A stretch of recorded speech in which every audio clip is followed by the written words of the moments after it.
What's cooking, folks? Vermillion Phoenix here, and today I'm jumping into some Adventure Capitalist. Now, I have taken a look at the game already just to see kind of how it works. It's a clicker game, similar to Cookie Clicker or Insanity Clicker or Clicker Heroes. I've only played two of those I just mentioned. Cookie Clicker, which is the oldest clicker game that I know of, and Clicker Heroes.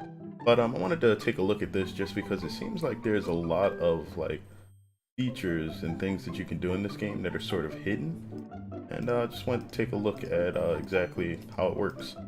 So first, yeah, I probably shouldn't publicly admit to having played Cookie Clicker and Clicker Heroes as long as I have, but they aren't built into Steam and have offline play. So, well, actually no, Clicker Heroes does.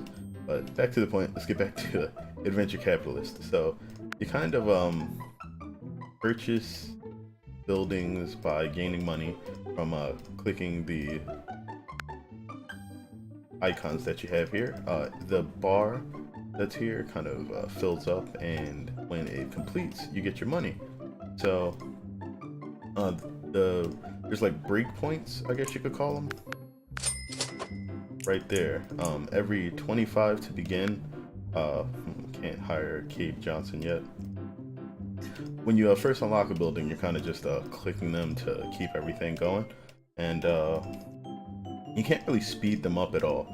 Speeding up the rate that you gain profits is a perk that you get as part of purchasing multiple buildings. So as you purchase more of the buildings, they actually get faster, which makes them more profitable, which means you want to dump more money into it. Alright, I got caves. So now the lemonade stands are kind of, they're gonna run on their own. I don't have to do anything, I just get to watch the money roll in.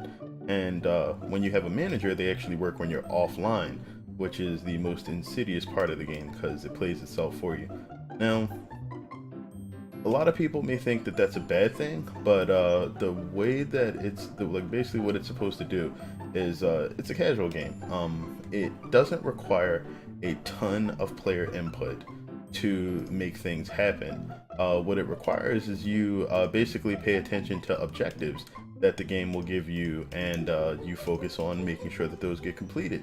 Now, if you look at a normal game that would require you just sit down in front of it and, you know, focus your attention on it for half an hour at a time, or a couple hours, depending on exactly how much time you want to play it, you would find that you actually are giving much shorter obtainable goals and exit points, so that you don't have to play the game for an extremely long period of time where you're able to hop out and hop back in.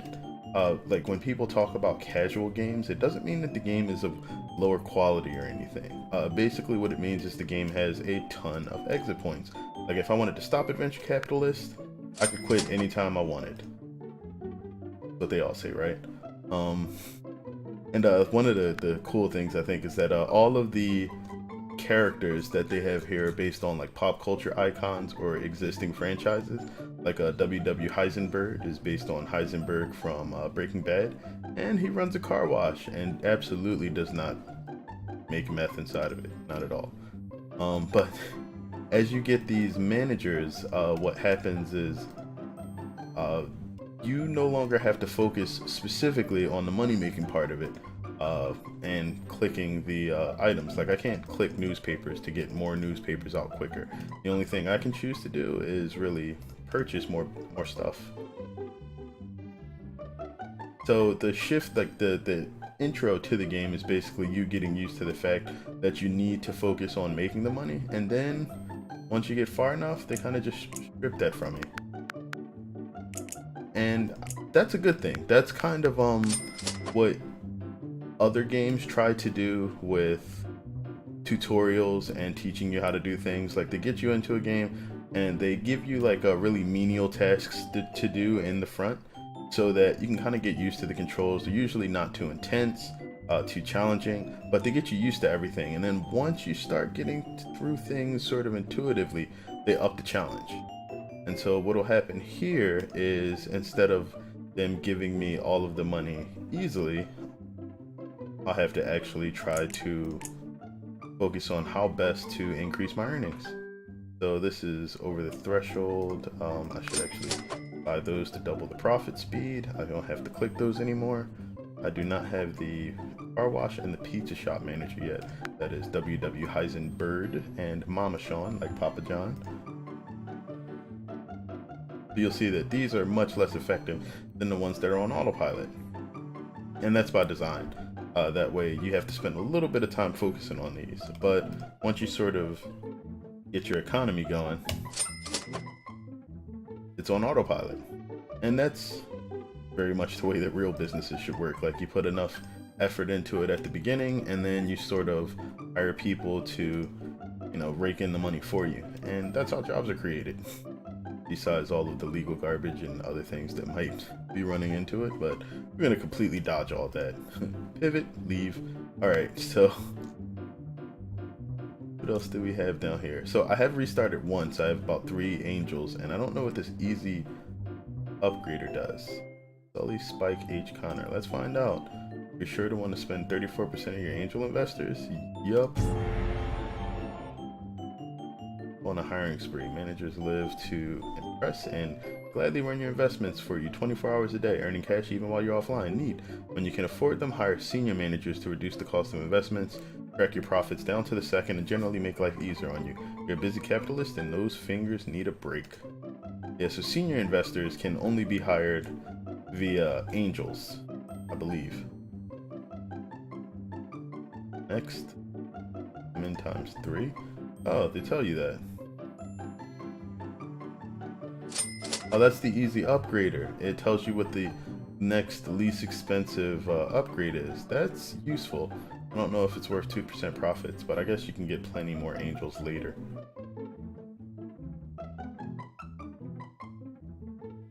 But yeah, like a lot of the concepts that are placed inside of clicker games are actually present in a ton of different games that exist. Specifically, like the idea of breakpoints and the sort of flow of difficulty and rewards. Or I shouldn't say difficulty, I should say effort and rewards, because that makes more sense. Like, you put a certain amount of effort into making money at the beginning, and you can buy lemonade stands kind of rapidly. As you see, I'm already up to 100, and it doesn't really take that much longer to get there without the angel investors. They only give me about a 4% increase in money earned right now, so not saving me a ton of time at all. But there's sort of a path that the game will take where it'll slowly increase difficulty, and in the beginning, to make sure that, you know, you feel like you're accomplishing things, you'll get like sort of reinforcement to make sure that you understand what's going on in the beginning. And that's awesome, because it kind of rewards players just for putting their hands on the game.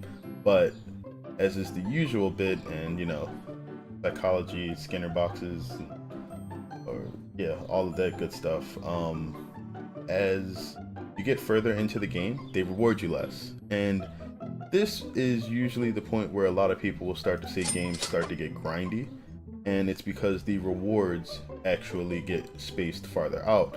The quests or objectives that you're given will generally take longer to complete, and this is a good time for things like story development to come in. These are for well-developed games where the plot starts to give you a lot more space to explore the game, which is also extremely important. And games like this, like clicker games, they have a lot of exploration too, believe it or not. You may not see it as such because you're not like really moving around in like a 2D or 3D environment, but let me just take a quick look at how this deals with exploration. So if you go to adventures and you launch those, you'll see that you start off on Earth. That's what this panel of businesses is supposed to represent.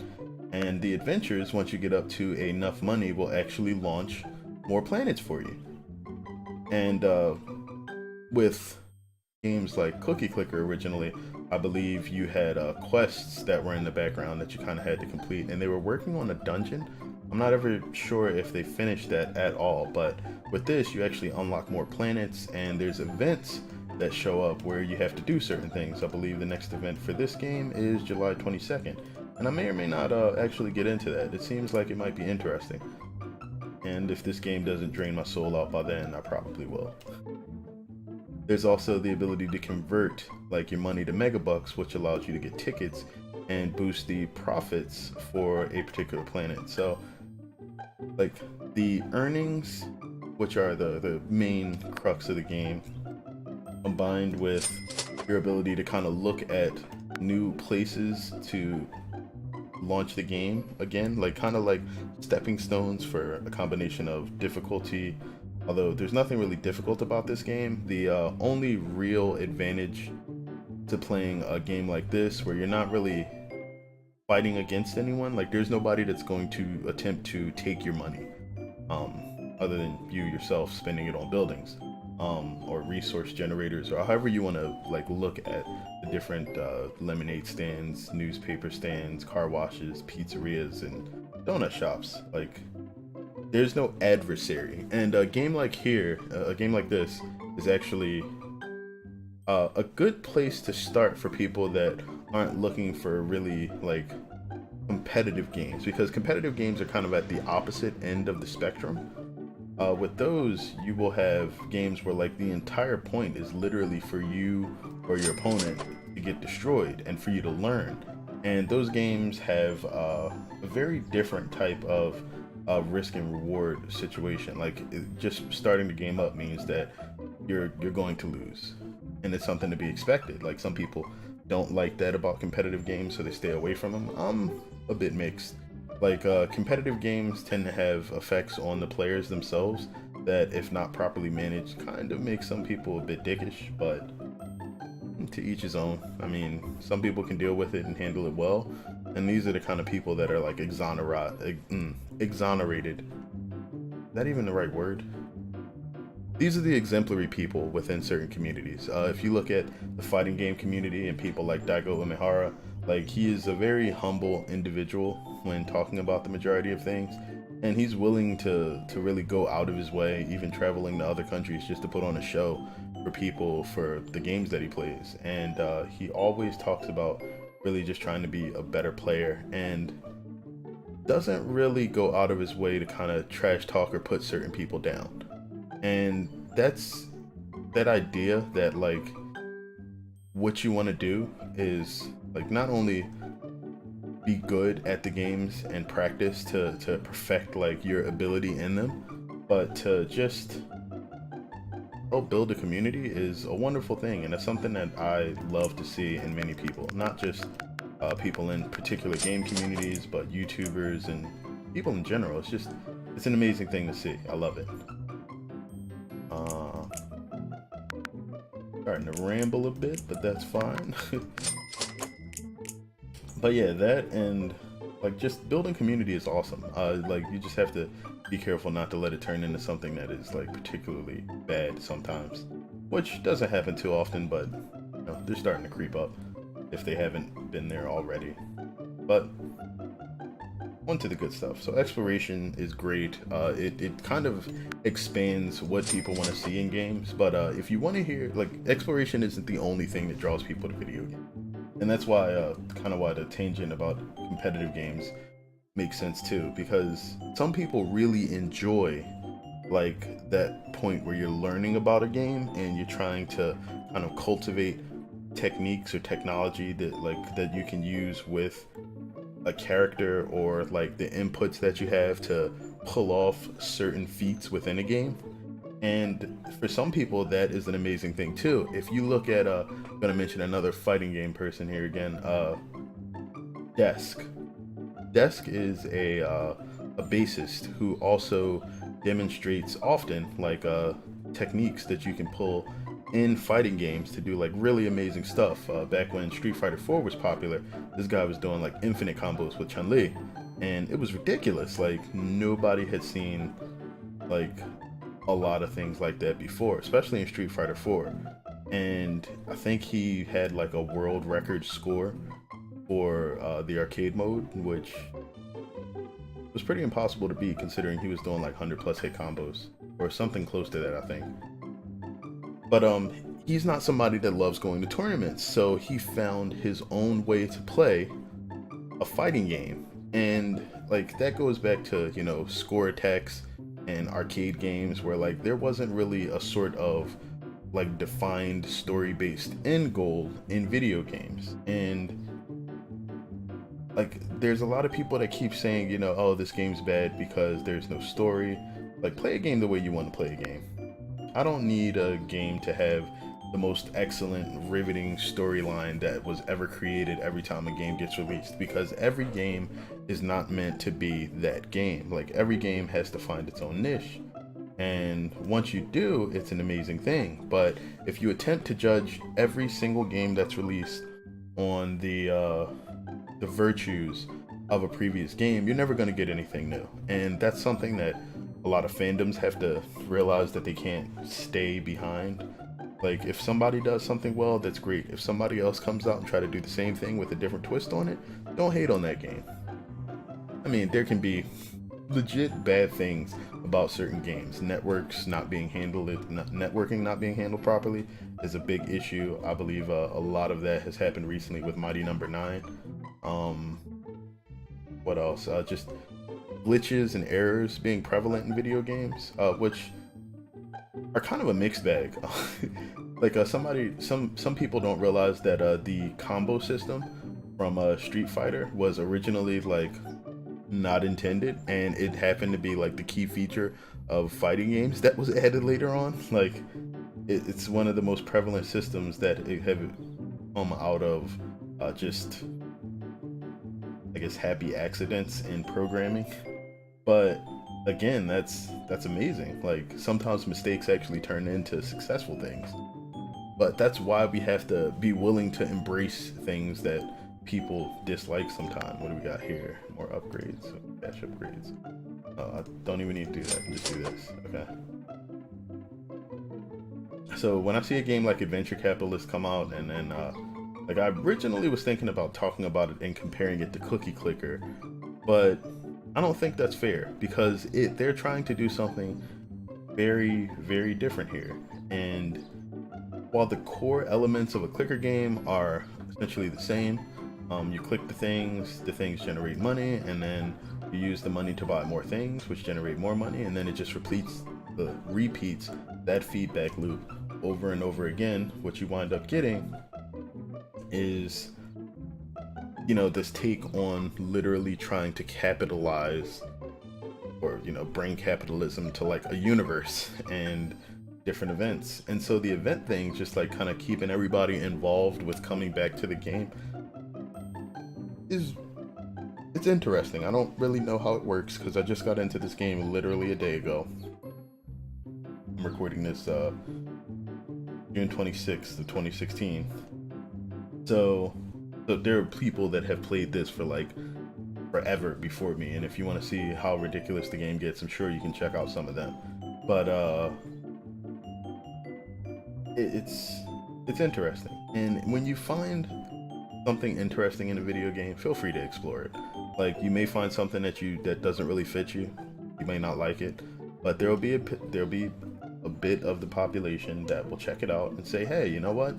That little quirk in this game is wonderful. And that'll be especially prevalent if that's your first time ever seeing anything like that. I'm sure plenty of you out there have taken a look at games where you have encountered a feature or something done a certain way that you see for the very first time, and you're like, wow, this is amazing. Like, I love just doing that particular thing like over and over again. And that's how fandoms kind of start. Like, people revere video games that they actually get that experience with, and it'll happen in different generations as different games get remastered, or different games of a particular genre or game style are created. Like, different games will have that effect on different people. So I understand why people love, say, Final Fantasy VII more than a lot of the older Final Fantasies, because that's kind of what they came in with. Whereas some people are like, well, the older games had like different writing, and there was like all kinds of extra nuances in them. And it's not true that none of that was in 7 either. It's just that, you know, that nostalgia factor creeps in from having experienced something the first time. It's like, there's a lot of firsts that you have in life. That's all I'm gonna say. And you know, they create like these really strong like ingrained memories with people. And whenever you go back to your earliest memory of something for the first time, there's always, unless it was particularly traumatic, a really good experience behind it, just because of how often it gets reinforced from you doing it again. And reinforcement and reward are largely the same thing. You get the money from purchasing more of these. Then none of these. Oh, this one can almost get there. Let me actually change this.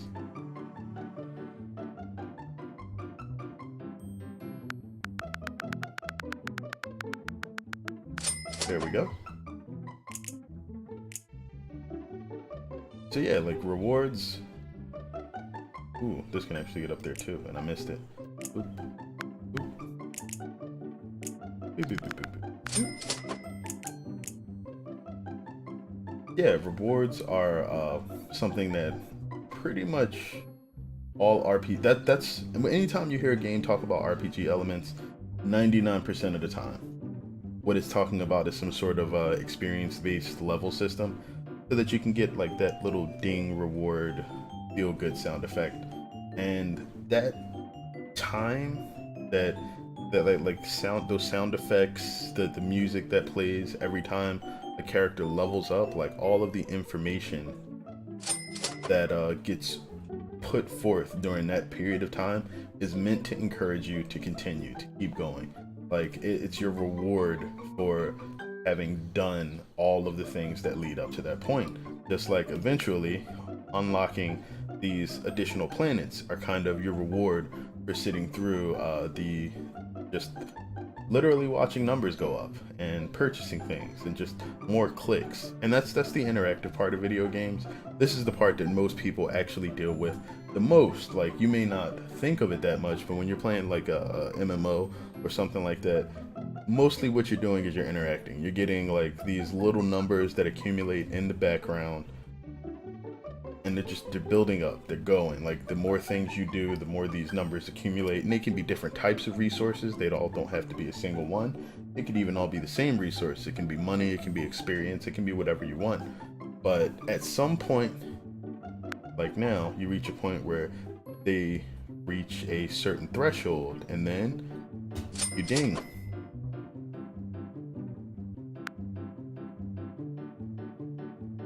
And that's when you get like that reinforcement. You know, you get happy about it. If you look at I play Warframe, and you guys may have seen some of the Warframe videos on the site, and the amount of effort required to reach different mastery ranks, you know, with playing with all of the new weapons and everything that get released. Like, some people think, oh, you know, building weapons over and over again and not having a space for it and having to trash certain things or whatever is a pain in the butt, but like that's their experience system.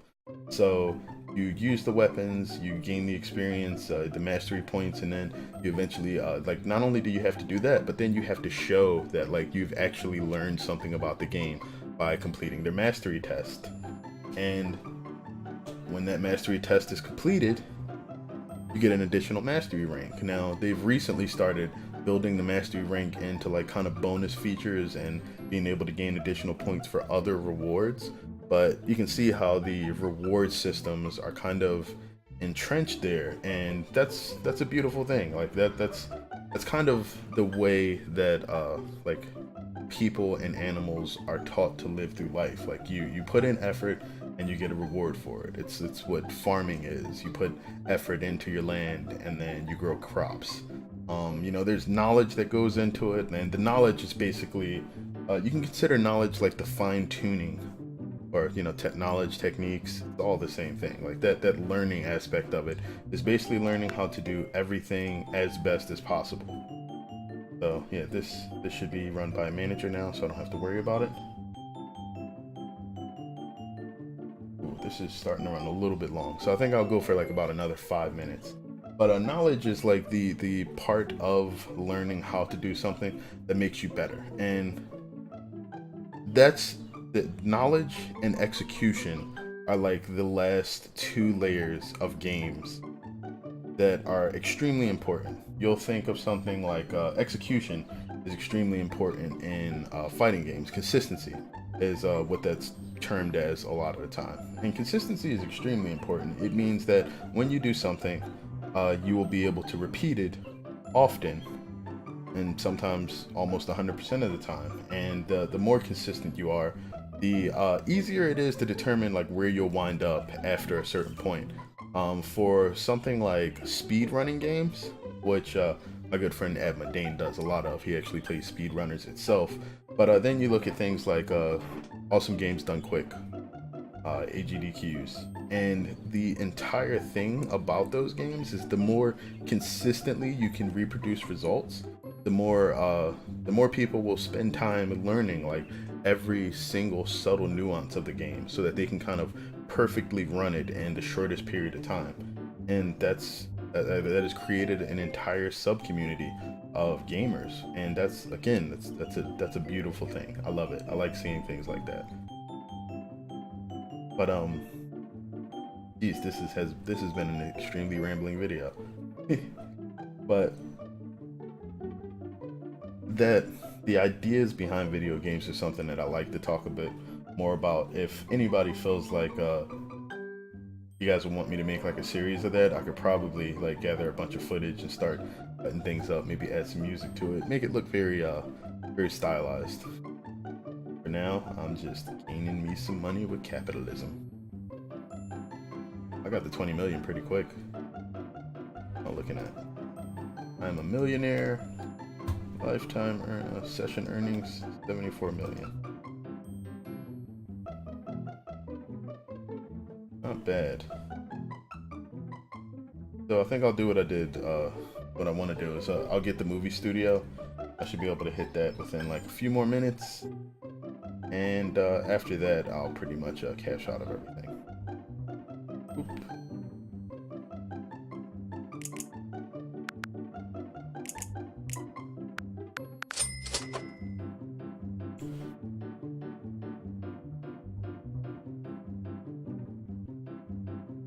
So with that done, yeah, just the different reasons why people actually get into video games is really fascinating. Ooh, more upgrades, triple shrimp. All right.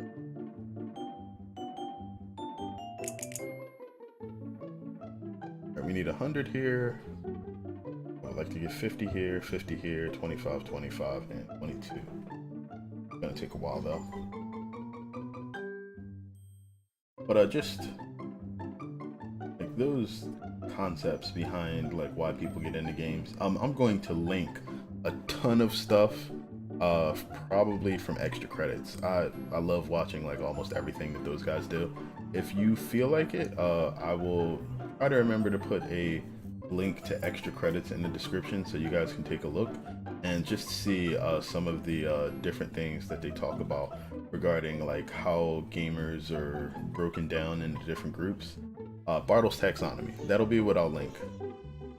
And they do a good job of explaining it and just going over like the different types of people that get into games and trying to create games that serve all of those people. Not every game will serve everyone, and that's fine. Like that's why you have different people that like different genres and people that don't. Like there's certain types of gamers, which everybody is, and that's a good thing. Division of labor is basically what a lot of economies and families and societies are based on.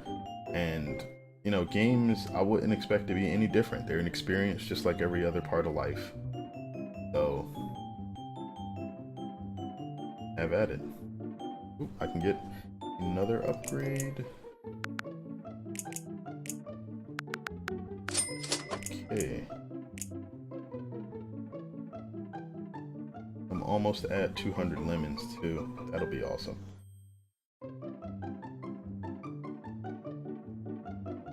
But yeah, I don't see any reason why games shouldn't be broken up into the same sort of like segments that society is, because ultimately like any medium that is produced by a group will mirror the ideas that they have within themselves. Like anytime somebody produces something, it didn't come out of thin air. Like those ideas came from and flowed through people into you know, whatever you are sort of experiencing, whether it be a video game, whether it be some form of art, a drawing, a movie, a television show. Like, it's all an experience kind of woven through the ideas of a person or persons be brought to you the same way that I kind of do these videos. So, you know, those things can't necessarily be divorced from each other. You can't have a society where they can give you ideas that nobody has ever had. Somebody has had the idea. It just took that person or more people to kind of put it together and demonstrate it for you. And, you know, usually we're all the better for it. Usually. Alright, so I look to be gaining a decent amount of money now. Based on what I'm gaining at the moment, best bet is probably to dump shrimp boats. Shrimp boats, and I need 179 million. Going to get me about 20 million every minute and a half. I think I can just wait and actually wind up getting the movie studio. Okay, so this video will probably wind up being about 35 minutes long, which is fine. I'm okay with that. You guys don't mind longer videos, do you? If you do, let me know in the comments. I know people have watched some of my Salt and Sanctuary videos, and those are like an hour a piece. Jeez, that game, like, I pick it up and I don't really want to put it down. But, you know, I realized that I can't just make everything super long. I could do a Salt and Sanctuary stream, but since I kind of started playing it, I kind of want to keep it episodic and start playing through it. And I'll probably start streaming it once I start creating different characters. But at least with the, oh, another manager, at least with the first character, what I kind of want to do is just leave that playthrough for the channel as videos. And I think what I'll probably do is start transitioning the channel from with like gameplay streams of things like this, and then start doing like more opinion pieces, previews, reviews, and like content updates for everything else. That way, like, I don't know, I guess you guys will have to tell me what you want to see too. If you like it when I do it, then that'll let me know to do more. If you don't, then, you know, I'll try to do something a little bit different. But ultimately, you guys determine it by whether or not you watch. I hope you do. Alright, so it looks like I'm making a ton more money now. Can still buy a bunch more of these. That'll give me about 4 times as much as I think now, so it should be about 20 million. I have a feeling this produces more money.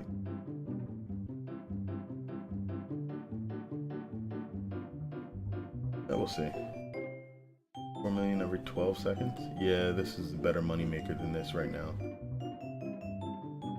The price, though, I think these will wind up being superior. Yep. The interesting thing about AdRANTure Capitalist is that as long as you purchase the buildings as this bar is nearing its end, you will just get the money. So if you're like storing money, something's about to complete, if you just dump it into that building, you'll get a ton of money really quick.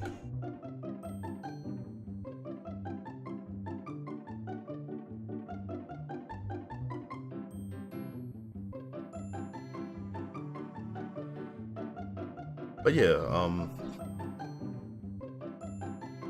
don't know, I guess that will be something that I want to do. Just get sort of some opinion pieces put together about what I view gaming as, because, you know, the only thing I can really do is give you my opinion on it. I mean, there are some factual things that you can say about video games, but that usually boils down to things like whether or not hardware was utilized correctly, whether or not programming was done well, things like that. Like if the code works better than XYZ code. Like those things you can objectively say yes or no to. But as far as the actual experience and features within a game, I think a lot of people do need to cut some developers a bit of slack on that, because you can't expect every game to come out to be a masterpiece of, you know, some new boundary previously unknown that is now pushed. But when you do get a game like that, that usually hasn't come from somebody who has made their very first game ever and it is all of a sudden a hit. It is from somebody that has studied and worked within the industry and played multiple other video games and kind of over a decent period of time put together an experience that it believed people would benefit from. Get that done. Alright, so this is over 35. Alright, it'll be about 40 minutes. Jeez. Gonna get the movie studio soon. I promise. But, yeah, it usually comes from a ton of work and labors behind the scenes that few, if anybody, gets to see, especially with some of the one-man dev teams that have crept up in the recent years. And I don't have like an entire catalog of one-man developed games from the past that have ever been created, but still, like, this is like a life for some people, and that's one of the reasons I like supporting small developers, because rather than trying to do all of this like really hyped public relations stuff to generate interest in their games, the only thing they've really had the opportunity to do, unless they're like the most the most like effective wizards of PR to ever exist, is really to make their game. And if it's good, like the voice of the people that have heard it are pretty much all you'll hear to tell about it. There we go. We got the movie studio. But I don't have a manager for it. Manager for the movie studio, 555 million. Yeah, well, let's go there 40 minutes. Like, I'll have the manager before this even finishes his first film. But yeah, like, so when I see a game that's really good and done by an independent developer, what I'd like to do, with their permission, is kind of show it off so that you guys can see it and tell that it's awesome. And I feel like that will help us to get more games out into the open of good quality for everyone. Now, I'm not going to get on and jump on the backs of developers that produce something that I don't believe is of good quality, because ultimately, no matter what, those games kind of speak for themselves. I mean, like, games aren't something that you can really spend money to generate buzz on. Like, you can't spend money and to have people say that they've bought games and made you more money, except with like PR, but then people have to actually go out and buy the game. And ultimately the backlash from like the sort of misleading that happens there is that they tell everybody that they lied to you and not to buy the game, and that has a really drastic long-term impact. So that's a bad thing to do. It never works out really well for anybody. And you know, so you don't really need to go out of your way to bash bad games. Like, they do all the work themselves. But when, like, there is so many games coming out lately, like, just so many, like, as we get more and more people on this planet, what you'll find is that there are more and more people that run into similar pursuits, and people will produce by default more of a particular product or type of product, and games at the end of the day are something produced by humans. And possibly aliens, but who knows if we played alien games. We're going to be going to Moon and the Mars soon. To the Moon and Mars soon. But, you know, as something produced by humans, we have to expect that as the population grows, we'll get more of them. And especially with, I think, the millennial or Gen X, Gen Y, Gen Z people being like some of the largest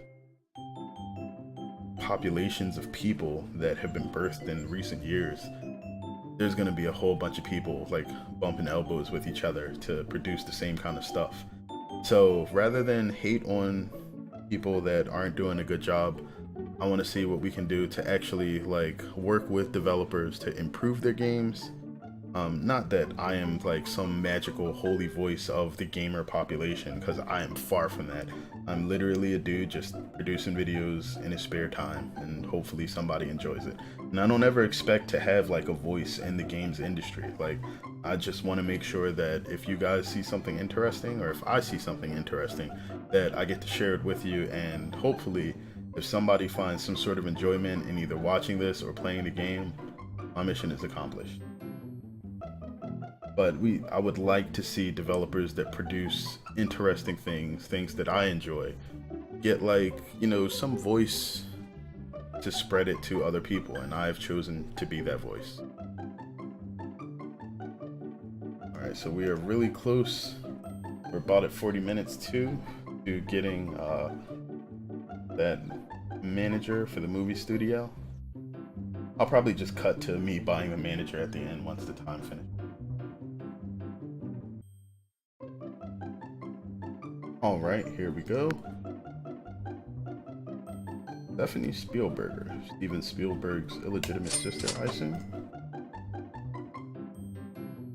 Okay, so there we go. We got the manager for the film studio, and these will just need to continue to make money while I'm gone, because I need $2 billion for the bank and $25 billion for the oil company. Those sound scarily close to like real world amounts. But anyway, I hope you guys enjoyed this. I definitely enjoyed rambling about my thoughts on the video game industry, and I'll probably wind up doing this another time completely involuntarily. But if you enjoyed it, feel free to leave me a like in the beneath the video. Leave me a comment if you'd like to discuss anything that I said here, or just talk about a venture capitalist, because I want to see what these planets look like, so I'll likely be coming back. If you feel like seeing anything that I might be coming out with, I've also started streaming games on Twitch and on YouTube Gaming. Feel free to subscribe to the channel. You'll be able to see the videos that I produce as well as the streams. Go ahead and follow me over on Twitch as well. Same name, Vermillion Phoenix on YouTube and Twitch. And if you want to check me out on Twitter or Facebook at BVEE Phoenix Games. And I'll throw up my nice little splashy thing at the end. But either way, it's always great, you know, sitting here and getting these created for you guys. I hope you enjoy them. Have a great time, you know, for the rest of your day after you're done watching this. I hope you enjoyed the time before it. Just have a good one, guys.